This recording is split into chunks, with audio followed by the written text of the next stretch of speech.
Jose Pablo Larrea naiz, Baserria kilometro zeroko marketing eta komunikazioko arduraduna eta tartean I+D-ko gauzatxo batzuk eginez.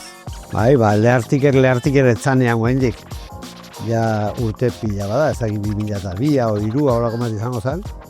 Eta proiektu bat egin gendun ardi zezinai buruz.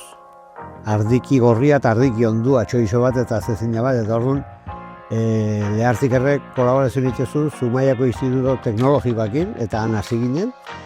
Eta gero ja, Baserriak orduan Urkaikora etorri nintzanean, egin gendun 2009an proiektu bat hamburguesa berri bat ateatzeko. Ezagutza, zati badaukazue eta ez daukazue honen lortu iten duzue, baina hori kontutan hartuta gertutasuna eta malgutasuna. Gutako oso positiboa da, gu enpresa txiki bagea, gauza proiektuak ez dauzkago askotan eraba definituta eta sobre martxa gauza zitegia eta malgutasun hori gutzako oso garrantzitsua da. Lehen esan dena, horren egin gendun proiektu hori 2009an, sartze ginen prozesu berri batean, xerrak eta gixatuak eta bandejatan saltzea. Segitun ikusi gendun proiektu hasi aurretik, proiektu hori ez zala ekonomikoki errentagarria, ez bagendun lortzen, horti sortze zien punta guzti, balore erantzi balortzea bientzat. Momentu hartan 2009an aziri esan ginen, Euskola bel hamburguesa bat egin nahi gendula. Eta 2009an hamburguesak egin zeu konzeptua zen, erabat eskasa hamburguesa zen, subprodukto bat bezala egiten sobrakin, oso fama txarra zauken momentu enten hamburguesa zen produkto de tercera. Eta claro, gure proiektua zen, ateatzea hamburguesa bat Euskola bel zigiluarekin, eta horrek esan nahi du, bere kalidadea behar dula.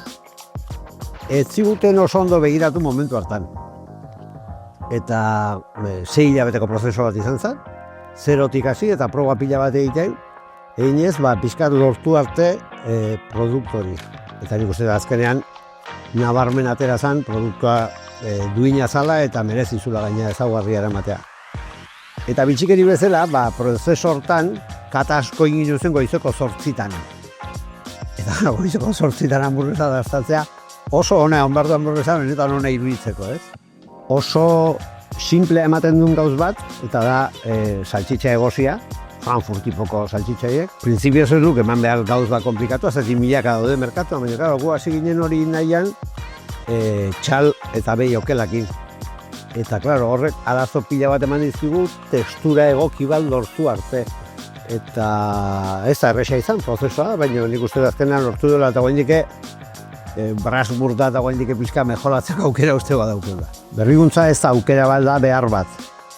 Azkenean mundu aldatzen dihoa, gure mundu txiki hontan elikadura, mundu hontan aldaketak nabarmena dira. Egia da, askotan ez dira nabarmena aldaketa sakonak baizik eta dira momentuko moda batzuk gero desagertzen dira, baina orokorrean aldatzen dihoa, bai ze konsumitzen duen eta nola konsumitzen duen. Eta azkenen guk behartuta gaude eskaera berriei erantzun emateko. Eta hori ezinezkoa da, ez badeu jarraipeneko prozesu bat egiten beti berrikuntza bila eta beti egokitu nahian eskaera berrita. Urte hauetan berrikuntza prozesuan ezako oso interesgarria izan da. Aberatsa da, gauz berrik ikastera behartzen zaitu eta divertigarria ere bada, nik ondo pasa prozesu honetan. Batzutan emaitza positiboa lortzen ditu, nahi deuna lortzen dugu eta oso ondo, eta beste batzutan nahiz eta ez lortu beti zehoze ikasten da prozesu hortan, eta nik jende animatu merezi dula saiatzea berrikuntzan.